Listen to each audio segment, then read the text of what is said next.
Hello everyone.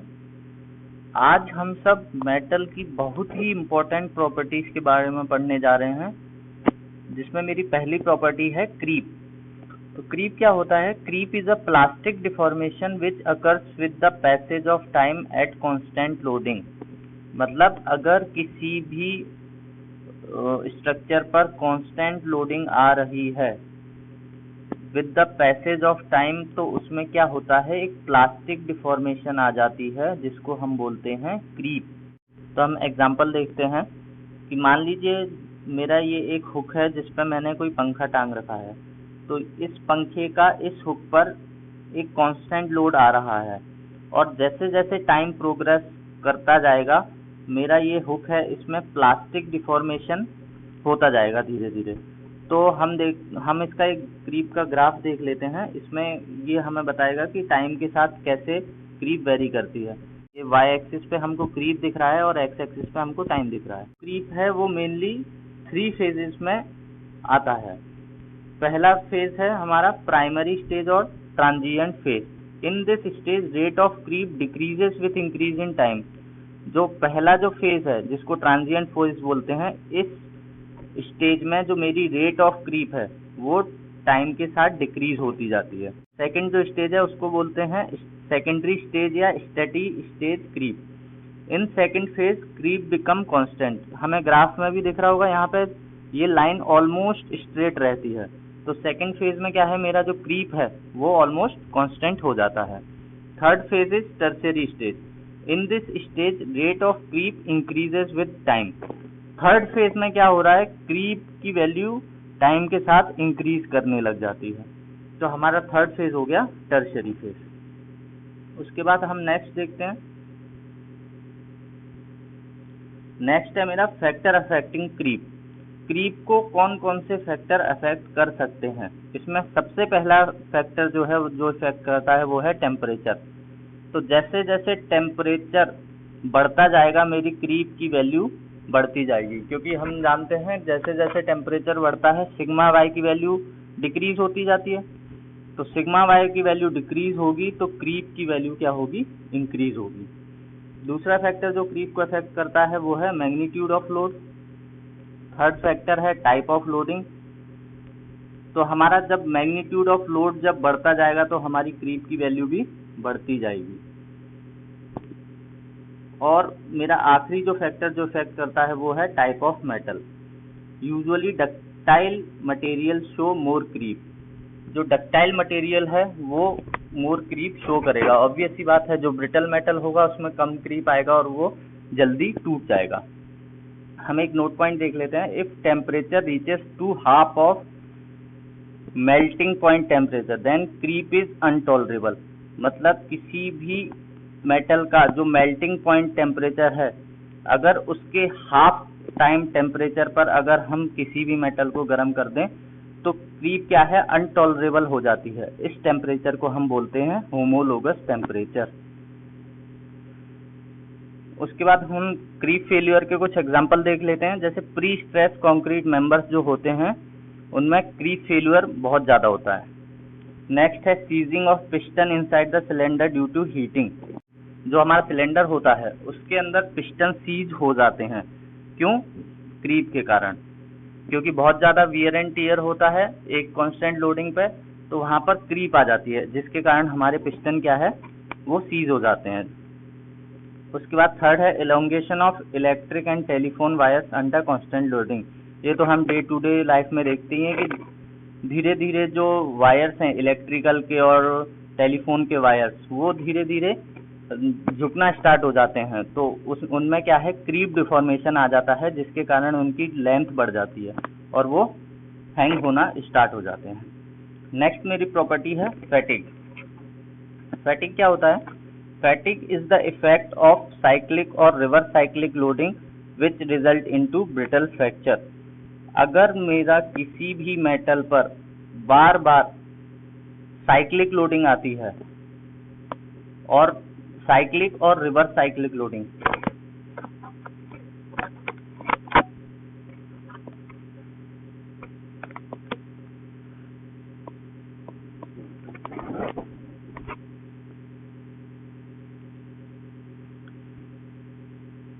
मेरी next property है fatigue.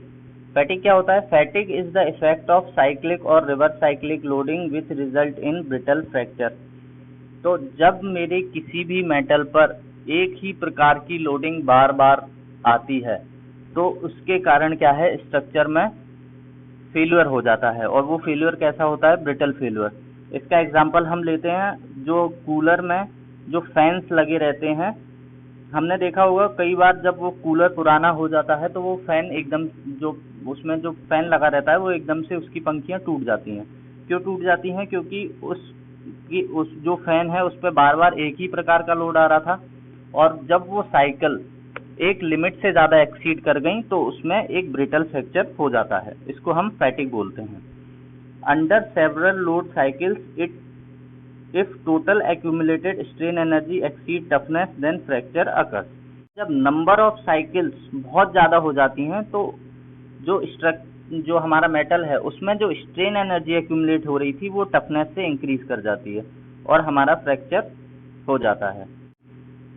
If stress level is large and then fatigue fracture में occur as less number of load cycle and vice versa. अगर मेरा stress का level ज्यादा होता है तो स्ट्रक्चर को फेल होने के लिए कम साइकिल चाहिए पड़ेगी। वहीं पर अगर मैं स्ट्रेस को रिड्यूस कर दूं तो मेरा जो नंबर ऑफ लोड साइकिल है वो इंक्रीज हो जाएगी। ओके, तो इसमें एक पॉइंट आता है एंड्योरेंस लिमिट। क्या होता है? It is that stress level below which a material has high probability of no failure even at very large number of load cycle. मतलब वह पॉइंट जिस पर अगर मैं साइकिल्स बहुत ज्यादा भी बढ़ा दूं, मतलब मेरी नंबर ऑफ साइकिल्स जो हैं वो बहुत लार्ज हो जाएं तब भी स्ट्रक्चर में फेल नहीं होता। इस पॉइंट को बोलते हैं एंड्योरेंस लिमिट।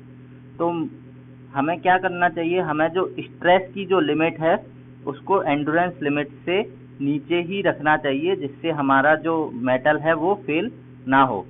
तो माइल्ड स्टील के केस में एंड्योरेंस लिमिट क्या होती है? 186 मेगापास्कल, और एल्यूमिनियम के केस में जो हमारी एंड्योरेंस लिमिट होती है वो 131 मेगापास्कल। जहां पर भी माइल्ड स्टील यूज करेंगे वहां पर हम अलाउबल स्ट्रेस 186 मेगापास्कल से कम रखेंगे। नेक्स्ट पॉइंट है the endurance limit is much lower than elastic limit and it is found using SN curve. ये हमारा एसएन कर्व है। एस का मतलब है स्ट्रेस और एन का मतलब है नंबर ऑफ साइकिल्स। तो हमको इस एसएन कर्व से एंड्योरेंस लिमिट की वैल्यू मिल जाती है, और इस एंड्योरेंस लिमिट की वैल्यू इलास्टिक लिमिट से काफी कम होती है। उसके बाद फैटिग फेल्यूर में भी 3 स्टेजेस होते हैं। पहला इसमें स्टेज आता है क्रैक इनिशिएशन स्टेज। तो क्रैक इनिशिएशन में क्या है? It is the first stage to begin first surface crack. मतलब जो हमारा सरफेस है, ये हमारा सरफेस है, इस पर जब पहला क्रैक आना स्टार्ट होता है, सरफेस क्रैक, तो उस पॉइंट को हम बोलते हैं कि crack initiation stage. The number of load cycle required to initiate first surface crack is known as fatigue initiation life. तो उस पॉइंट को, उतनी लोड साइकिल्स को हम क्या बोलेंगे? Fatigue initiation life. नेक्स्ट मेरा है crack propagation stage. Second stage को क्या बोलेंगे हम? Crack propagation. After first crack is initiated on the surface, crack propagation to the interior with additional number of load cycle. मतलब जैसे अगर मेरा पहला क्रैक आने के बाद भी अगर मैं लोड साइकिल बढ़ाता हूं तो वो क्रैक क्या है, मेरा अंदर की ओर प्रोपोगेट करना स्टार्ट हो जाता है। इस स्टेज को बोलते हैं crack propagation stage. The additional number of load cycles to propagate crack fully are called crack propagation. जितनी एडिशनल साइकिल चाहिए उसको हम बोल देंगे क्रैक प्रोपोगेशन लाइफ। और तीसरा स्टेज है मेरा फ्रैक्चर स्टेज। फ्रैक्चर स्टेज क्या होती है? It is an instantaneous process in which final fracture occur. मतलब जब नंबर ऑफ साइकिल इतनी ज्यादा हो जाए कि उसमें जो क्रैक है वो पूरा प्रोपोगेट कर जाए अंदर तक, तो हमारा जो स्ट्रक्चर है या जो मेटल है वो क्या एकदम से क्रैक कर जाएगा। और ये प्रोसेस बहुत इंस्टेंटेनियस होती है। इस स्टेज को बोलते हैं फ्रैक्चर स्टेज। कुछ एग्जांपल्स देख लेते हैं। Breaking of wire under reverse cyclic bending, मतलब हम एक वायर को जब मोड़ते हैं ऊपर नीचे बार बार, तो वो क्या है, टूट जाता है। ये क्या का एग्जाम्पल है, फैटिक का। फ्रैक्चर और क्रैक ऑफ फ्लाई व्हील, जो फ्लाई व्हील है उसमें जो क्रैक आता है वो भी का एग्जाम्पल है फ्रैक्चर का। Crashing of MiG aircraft due to cracks in turbine blade, तो जो टरबाइन ब्लेड में भी जो क्रैक्स आते हैं वो भी का एग्जाम्पल है हमारा फैटिक का।